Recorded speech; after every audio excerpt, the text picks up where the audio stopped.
So today, we're going to dive into a document that could seriously shake up American higher education as we know it. It's Executive Order 14279, and it takes aim at a system that's incredibly powerful, but often kind of invisible, a system that really controls the fate of colleges and universities. So let's get right into it. To really get why this order is such a big deal, let's start with this massive question. Who actually gets to decide which colleges can tap into more than $100 billion in federal student aid every single year? You know, the answer might actually surprise you. It's not the government, not directly anyway. It's a group of independent agencies. And the process they oversee? It's called accreditation.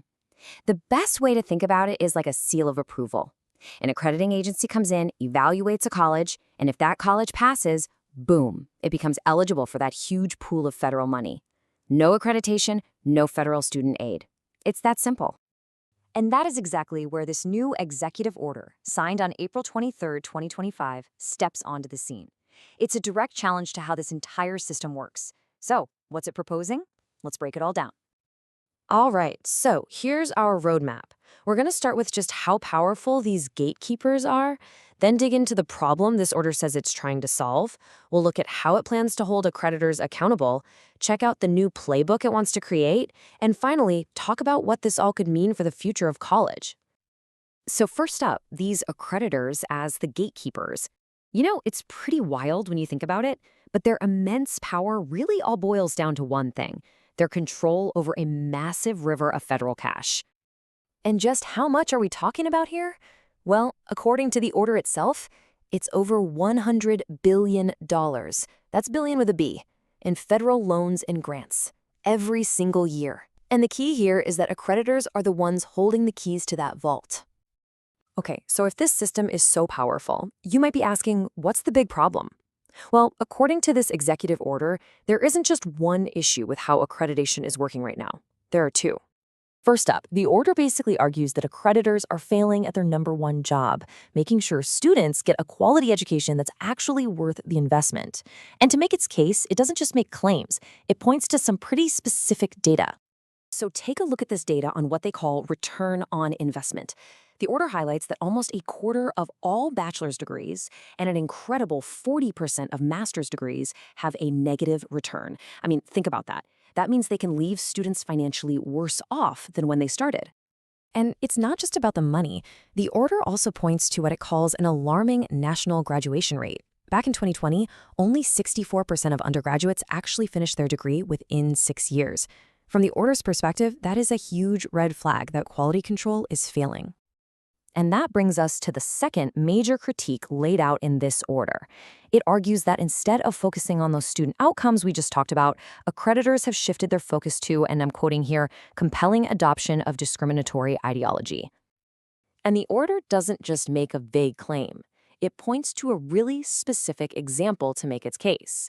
It calls out the American Bar Association, which is the accreditor for all law schools.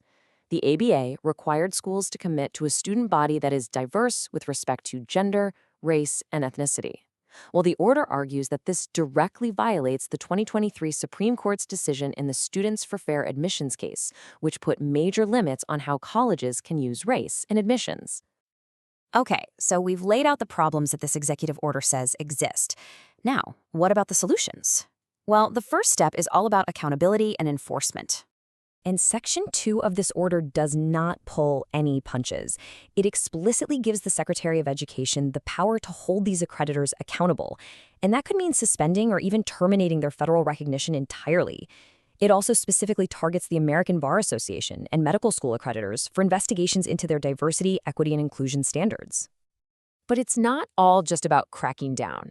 Section 3 of the order actually tries to build something new. It lays out a completely different playbook for how accreditation should work, framing the whole thing as a shift to a more student-oriented system. This new playbook is based on 5 main principles. It's about making sure programs are high quality and free from discrimination, and also opening the door for new and innovative ways of teaching. It also pushes for intellectual diversity among professors, respecting state laws, and preventing what it calls credential inflation. You know, that's the idea that degrees get less valuable over time but cost you more and more. So how do you actually make all that happen? Well, the order lays out a pretty detailed 7-step plan for the Secretary of Education. This is the blueprint for change. It includes some really big ideas like recognizing new accreditors to spark some competition. The thinking is that more choice will force everyone to up their game. It also demands a laser focus on student outcome data like salaries and job placement, and even sets up experimental sites to try out new ideas in education. And, importantly, it aims to make it way easier for a college to switch accreditors if they think their current one isn't a good fit. All right, so when you put all these pieces together, what's the big picture? What is this executive order really trying to achieve in the world of higher education? When you boil it all down, the core idea here is a major shift in focus. The order is designed to pull accreditation away from focusing on process and what it calls DEI initiatives, and instead plan it firmly on measurable student outcomes. Things like graduation rates, job placement, and the real financial value of a degree. And that really leaves us with the big open question. Will an order like this actually succeed in reshaping the value of a college degree? Will it tie that value directly to a student's success after graduation? Or will it just create a whole new set of headaches and challenges for higher education? That's really the billion-dollar question that we'll see answered in the years to come.